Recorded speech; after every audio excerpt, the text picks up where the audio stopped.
ونعوذ بالله من شرور أنفسنا ومن سيئات أعمالنا من يهده الله فلا مضل له ومن يضلل فلا هادي له وأشهد أن لا إله إلا الله وحده لا شريك له وأشهد أن محمدا عبده ورسوله أما بعد فأعوذ بالله السميع العليم من الشيطان الرجيم بسم الله الرحمن الرحيم لا ينال الله لحومها ولا دماؤها ولكن يناله التقوى منكم وقال الله تعالى في مقام آخر يا أيها الذين آمنوا أطيعوا الله وأطيعوا الرسول ওয়ালা তুবতিলু আমালাকুম। সম্মানিত আজকের ঈদে উপস্থিত মুসল্লিয়ান ইকরাম, প্রশংসা স্তব স্তুতি গুণগান গণকীর্তন সে আল্লাহ সুবহানাহু ওয়া তাআলার নিমিত্তে, যে মহান রব্বুল আলামিন আমাদেরকে পবিত্র ঈদের সালাত আদায় করার উদ্দেশ্যে এখানে উপস্থিত হওয়ার তৌফিক দান করেছেন। আমরা সেই মহান স্রষ্টার শুকরিয়া জ্ঞাপনার্থে বলি আলহামদুলিল্লাহ। দরুদ ও সালাম বর্ষিত হোক বিশ্ব মানবতার মুক্তির দূত বিশ্ব নবী জনাবে মুহাম্মদুর রাসূলুল্লাহ সাল্লাল্লাহু আলাইহি ওয়াসাল্লামের উপরে। আমরা সকলেই বলি আল্লাহুম্মা সাল্লি আলাইহি আল্লাহুম্মা বারিক আলাইহি আল্লাহুম্মা আমিন। সম্মানিত উপস্থিতি, আজকে পবিত্র ঈদুল আযহা, কুরবানির দিন। হাজী সাহেবরা তাদের হজ সম্পূর্ণ করেছে, কেউ বা তাদের তাওয়াফের মশগুল আছে, ব্যস্ত আছে। ঠিক সেই রকম একটি মুহূর্তে আমরা যারা হজ করতে যেতে পারিনি, আমরা যারা হাজী নই, হজের ময়দানে যাওয়ার তৌফিক হয়নি, আমাদের জন্য আল্লাহ সুবহানাহু ওয়া তাআলা একটা খুশিকে নির্ধারণ করেছেন। সেই খুশিটা হলো ঈদুল আযহার সালাত আদায়ের সাথে সাথে ইব্রাহিম আলাইহিস সালামের সেই ত্যাগ তিতিক্ষাকে স্মরণ করা এবং সেই মোতাবেক আল্লাহর নবী সাল্লাল্লাহু আলাইহি ওয়াসাল্লামের রেখে যাওয়া সুন্নাতের বাস্তবায়ন করা। সম্মানিত উপস্থিতি, আদম আলাইহিস সালাম থেকে নিয়ে এই কুরবানির ইতিহাস বিদ্যমান। কখনো হাবিলের ইতিহাস শুনেছি, কখনো কাবিলের ইতিহাস শুনেছি, কখনো ইব্রাহিম আলাইহিস সালামের আগুনে ফেলে দেওয়ার ইতিহাস শুনেছি, কখনো নূহ আলাইহিস সালামের তার কওমের তার প্রতি যে অত্যাচার অনাচারের কথা শুনেছি, কখনো তো মুসা আলাইহিস সালামের কওমের তার বিপরীত চলার কথা শুনেছি, কখনো তো আদ গোত্রের কথা শুনেছি, কখনো সামুদ গোত্রের কথা শুনেছি, কখনো তো অন্য নবীদের ইতিহাসের কথা শুনেছি। প্রত্যেকটা নবী তার কথা বললে হবে না, যদি টাকা উঠানো বন্ধ করতে হয় তবু বন্ধ করতে হবে, কিন্তু কথা হবে না। চুপচাপ যদি তুলতে পারেন তোলেন, নাহলে বন্ধ করে দেন। আমরা সকলের আত্মত্যাগের কথা শুনেছি, আর প্রত্যেকটা আত্মত্যাগের মধ্যে কুরবানি নিহিত রয়েছে। আমরা জানি ইব্রাহিম আলাইহিস সালামের সন্তান কুরবানির ইতিহাসকে আমরা ধারণ করেছি, আজ তার থেকে পশু কুরবানি করার ইতিহাসকে নিয়ে নিয়েছি, মুহাম্মদ সাল্লাল্লাহু আলাইহি ওয়াসাল্লামের সুন্নাতকে ধারণ করেছি। কিন্তু মনে রাখতে হবে, এই ইব্রাহিম আলাইহিস সালাম আল্লাহর সন্তুষ্টি অর্জন করার জন্য এই কুরবানির আগে হাজারো কুরবানি দিয়েছেন। যেমনি ভাবে সেই কওম ইব্রাহিমের কথা যখন শুনলেন না, তাই সেই কওম ইব্রাহিমকে আগুনে ফেলতে গেলেন।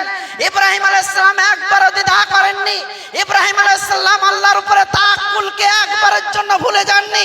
পূর্ণ ভরসা রেখে তিনি আশ্বস্ত হয়েছিলেন, ঠিক আছে, এর মধ্যেই কোনো কল্যাণ আছে। তাই তো ইব্রাহিম আলাইহিস সালাম, ভাই আপনাদের কাছে আমি অনুরোধ করব, যদি চুপচাপ আপনারা তুলতে পারেন তোলেন, না হলে বন্ধ করে দেন, দরকার নেই এটা।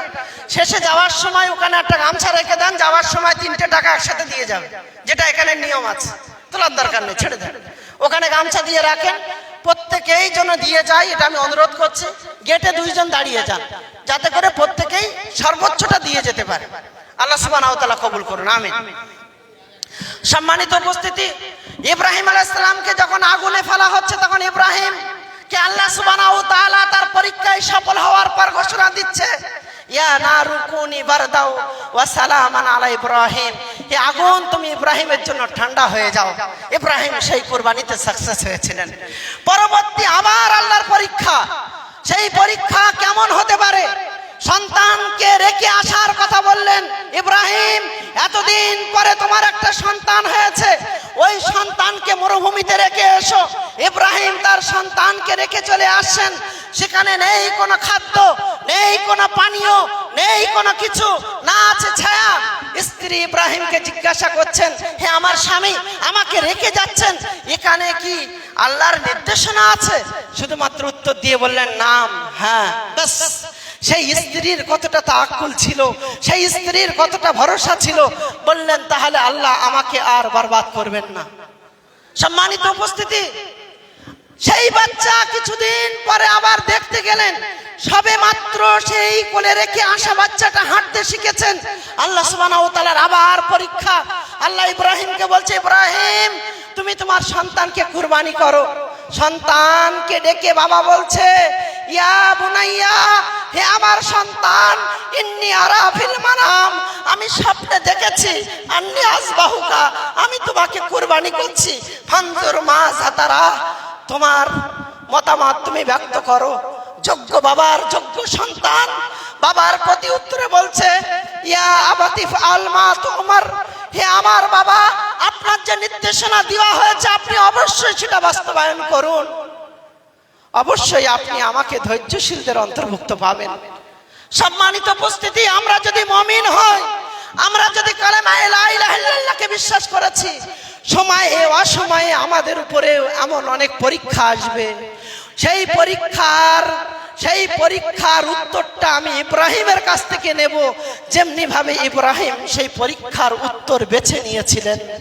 সেই পরীক্ষার উত্তরটা ইসমাইলের কাছ থেকে নেব, যেমনি ভাবে ইব্রাহিম তার ধৈর্যের পরীক্ষা দিয়েছিলেন, ইসমাইল তার ধৈর্যের পরীক্ষা দিয়েছিলেন।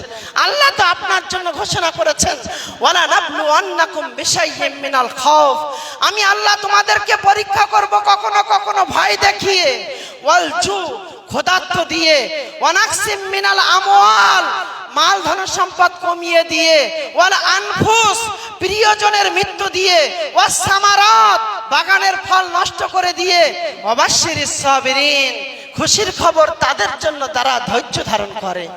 আবার আল্লাহ বলছেন, আল্লাযীনা ইযা আসাবাতুহুম মুসিবা, যখন এই ধরনের কোন মুসিবত তোমাদের কাছে আসবে, ক্বালু, তখন তোমরা বলবে, ইন্না লিল্লাহি ওয়া ইন্না ইলাইহি রাজিউন। তার আগে আল্লাহ বলছেন, ইয়া আইয়ুহাল্লাযীনা আমানুস্তাঈনু বিস-সাবরি ওয়াস-সালাহ, হে ঈমানদারেরা, তোমরা নামাজের মধ্য দিয়ে এবং ধৈর্য ধারণের মধ্য দিয়ে আল্লাহ সুবহানাহু ওয়া তাআলার সাহায্য প্রার্থনা করো।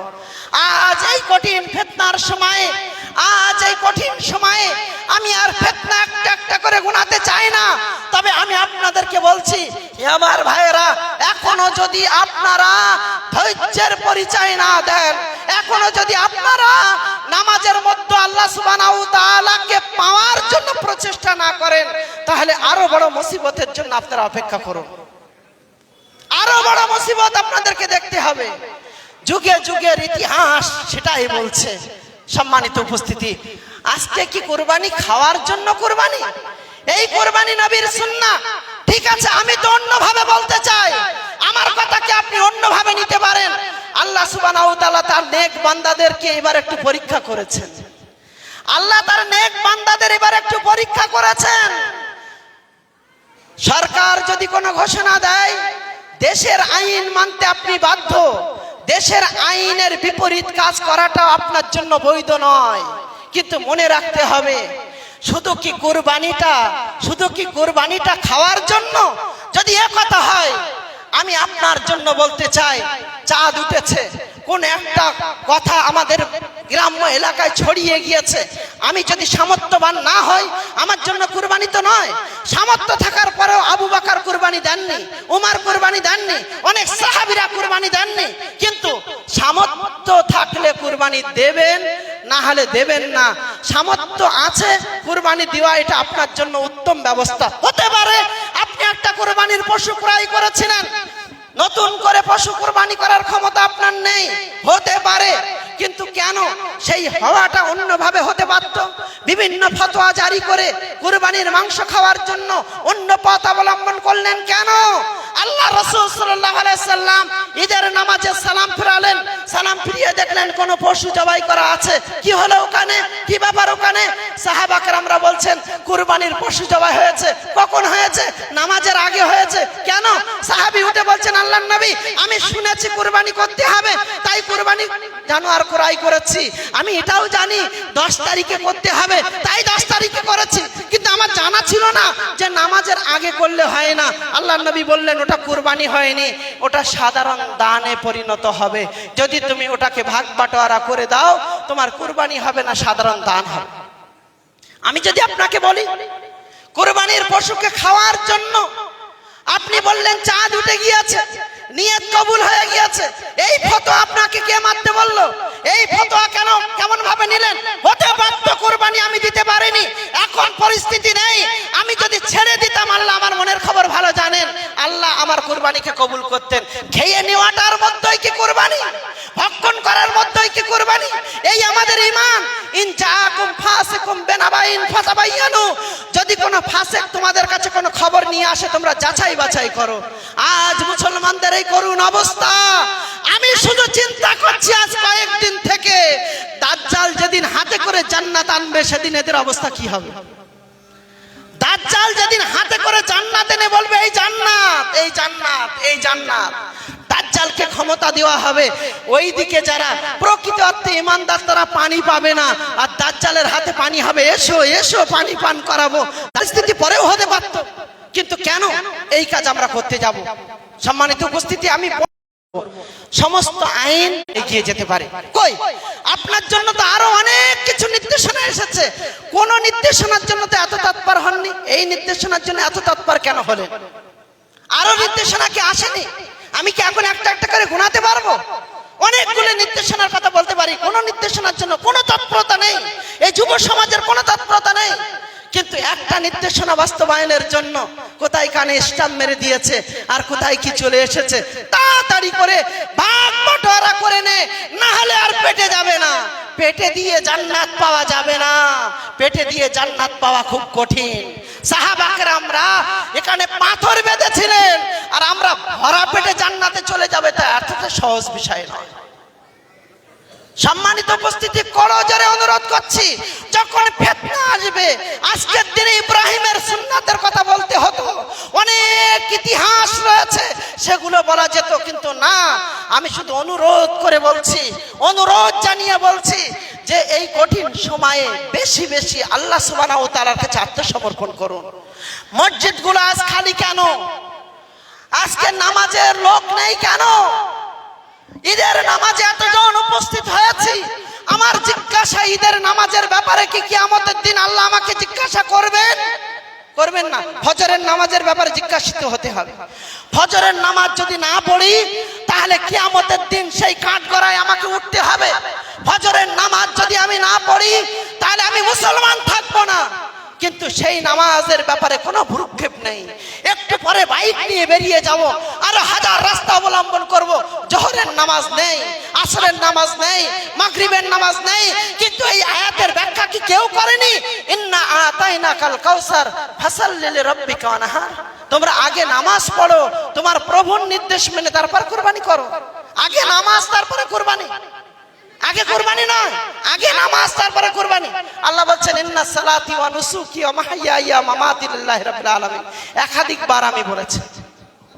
সম্মানিত উপস্থিতি, বক্তব্য আমি লম্বা করব না, কয়েকটি নসিহা আপনাদের উদ্দেশ্যে। যদি শোনার আগ্রহ থাকে শোনেন, সামনে দিয়ে এই সাইডটায় গিয়ে নষ্ট করবেন না। এখানে বসে পড়েন কষ্ট করে হলে, ওখানে নাই বসে পড়েন, এই সাইডে বসে পড়েন। দাঁড়িয়ে থাকলে কেমন লাগছে? মেয়েদের টাইম আছে ভাই, আমরা তো টাইম দেবো বলেছি না। দোকানে বসে পড়েন, আমি ছেড়ে দেবো তাড়াতাড়ি।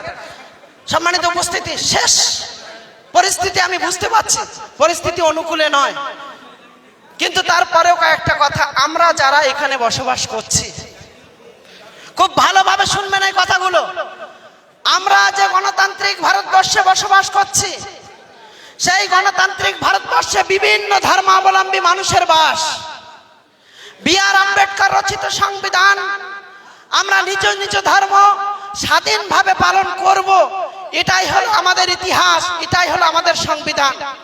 যদি কোনো কারণে কোনো অবুঝ মানুষ আমাদের উপরে কোনো টর্চার করে, কোন রকম কিছু বাধ্যবাধকতা করে, সেক্ষেত্রে লড়াইয়ের ময়দান নয়, সেক্ষেত্রে রয়েছে নতুন করে যদি আবার মানুষ রচিত কোনো সংবিধান হয়, আমি সেই ক্ষেত্রে বলবো আল্লাহ লা ইউকাল্লিফুল্লাহু নাফসান ইল্লা উসাহা। আল্লাহ তুমি ক্ষমতার বাইরে তো কিছুই চাপাও নেই, অতএব এটা আমার ক্ষমতার মধ্যে ছিল না, আমি করিনি। আপনাদের কাছে এটাই আমার বলা, যে নিয়ম কানুন আসবে তার বিপরীতে আমরা যাওয়ার চেষ্টা করব না। অন্যভাবে কোনো রাস্তা আছে ঠিক আছে, কিন্তু আমরা নিজের বাহাদুরি দেখাবো না। কিন্তু আপনাদের কাছে অনুরোধ শুধু এই বিষয়ে নয়, হরতাল থেকে নিয়ে বিভিন্ন রাস্তা এখতিয়ার করা থেকে নিয়ে যুগে যুগে আহলুল হাদিসরা এই পথ অবলম্বন করেনি। সবচেয়ে উত্তম পন্থা হলো আমরা বেশি বেশি আল্লাহর কাছে ধাবিত হব, আল্লাহর কাছে আত্মসমর্পণ করব, দোয়া করব। ইনশাআল্লাহ আমাদের দোয়া আল্লাহ শুনবেন। যেমনি ভাবে মক্কার ইসলামটাও ইসলাম, মদিনার ইসলামটাও ইসলাম। এতদিন মদিনার ইসলাম পালন করে এসেছেন, কিন্তু মক্কার ইসলামটাও যে ইসলাম, এটা কি আপনি মানবেন না? মক্কাতে যখন অনেক মজবুত হয়ে গিয়েছেন, কাফেররা এসে বলছে মুহাম্মদ তোমার এটা মানবো না, তোমার এটা শুনবো না, তোমার এটা হবে, তোমার লোক আমার কাছে আসলে ছাড়বো না, আমার লোক তোমার কাছে গেলে ছেড়ে দিতে হবে, এই অত্যাচার হবে সেই অত্যাচার হবে। আল্লাহ নবী বলছে ঠিক আছে তোমরা যেটা করো করো। মুহাম্মদ তোমার নামটা যেখানে লেখা আছে এই নামটা আমাদের আপত্তি আছে, এই নামটা আমরা মানতে রাজি নই। আল্লাহ নবী বলছেন আলী এক কাজ করো, আমার নামটা একটু কেটে দাও। আলী বলছেন না আমরা অনেক মজবুত, আমরা নাম কাটবো না। তখন আল্লাহ নবী বলছেন না কাটো, আমাকে দেখিয়ে দাও। আল্লাহ নবী কেটে দিলেন। আল্লাহ নবী সাল্লাল্লাহু আলাইহি সাল্লাম যখন চুক্তি করলেন, হুদায়বিয়ার সন্ধি করলেন, সেই সন্ধিতে মুসলমানরা অনেক বিষয় মেনে নিতে পারছিলেন না। কেন? আমরা তো অনেক মজবুত, আমরা মেনে নেব কেন? আল্লাহ নবী সাল্লাল্লাহু আলাইহি সাল্লাম তারপরেও সন্ধি করেছিলেন। সেই সন্ধিটা ছিল কিন্তু মুসলমানদের এগিয়ে যাওয়ার একটা বড় পথ। তাই আপনাদের কাছে অনুরোধ করব, মক্কার ইসলামটাও ইসলাম, মদিনার ইসলামটাও ইসলাম, মক্কার ইসলাম যেন আমরা ভুলে না যাই।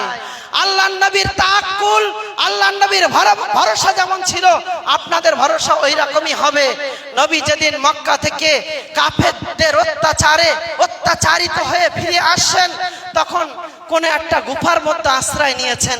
কাফেররা ঘোরাঘুরি করছেন, আবু বকরের মনে ভয় ঢুকে গিয়েছে, কি জানি কি হবে, কি হয়ে যাবে, হয়তো দেখে নেবে, মেরে দেবে। আল্লাহ নবী বললেন আবু বকর ভয় করার তো কোনো দরকার নেই, আল্লাহ আমাদের সঙ্গে আছে। যুগে যুগে নবীরা তাই বলেছেন।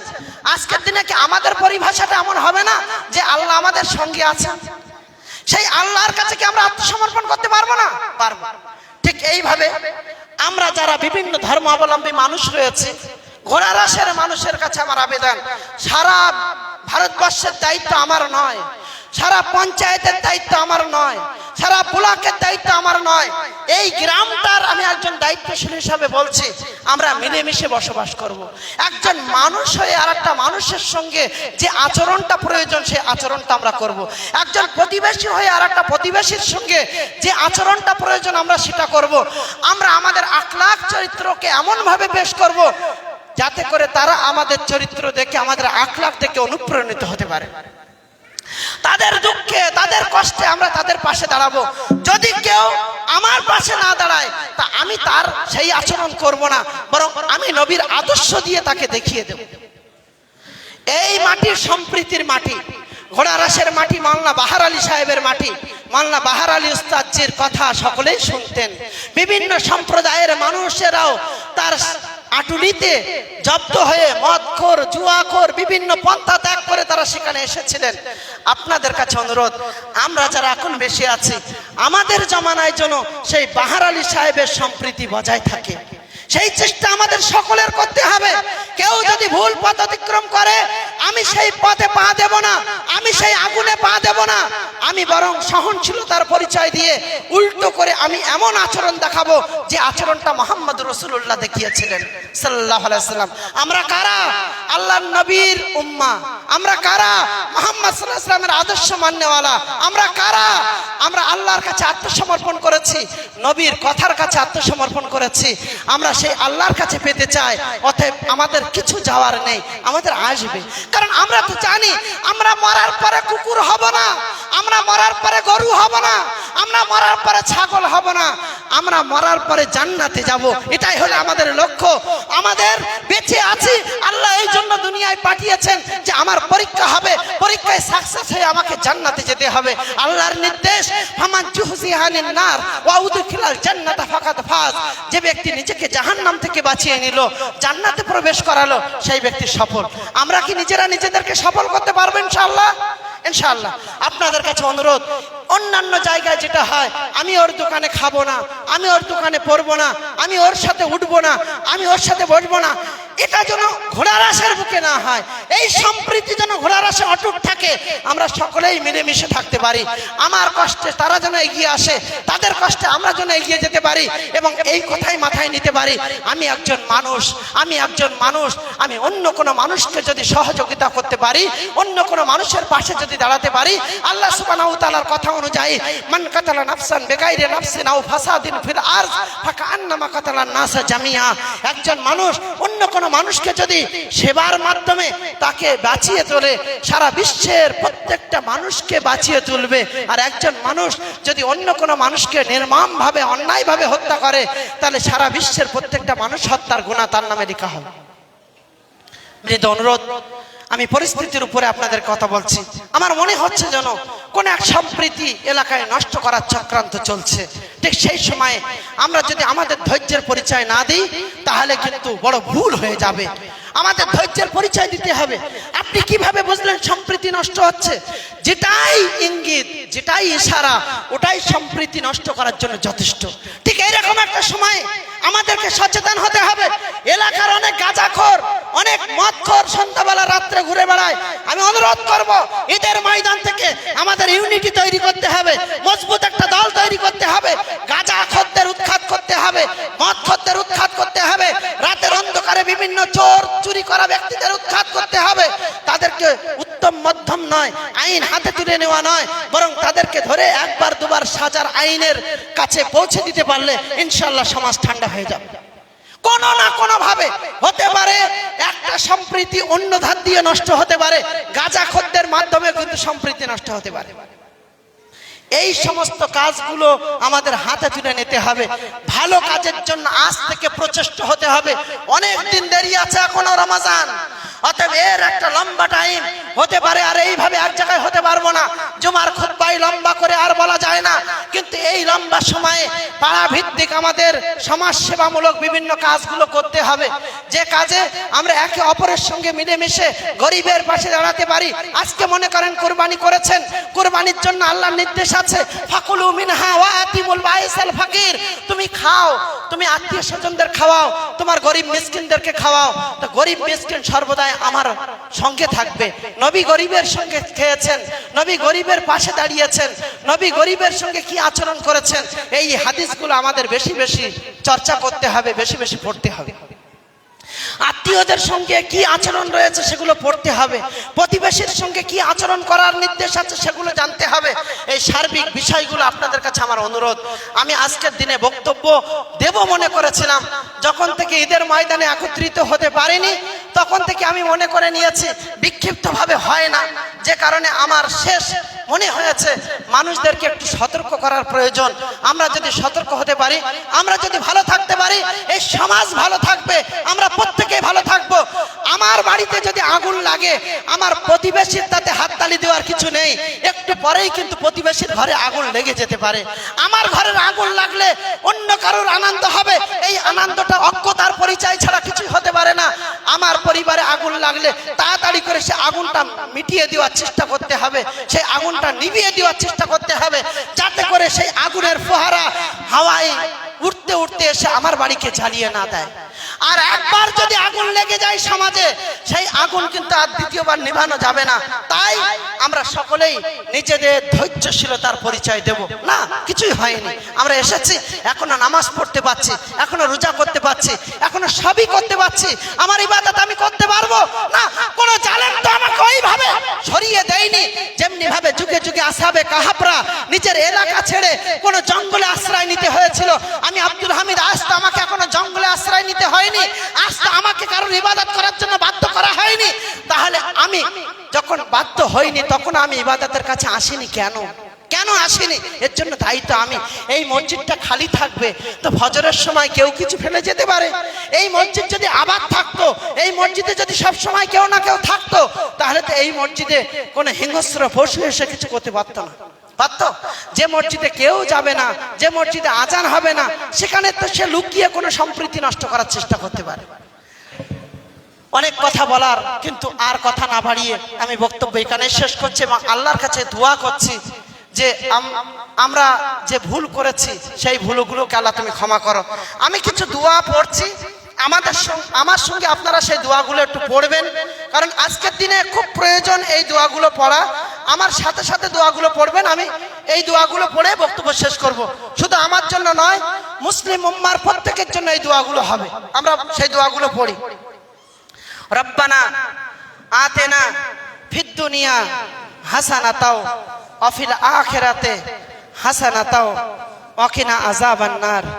রব্বানা ইন্নানা আমান্না ফাগফির লানা যুনুবানা ওয়া কিনা আযাবান নার।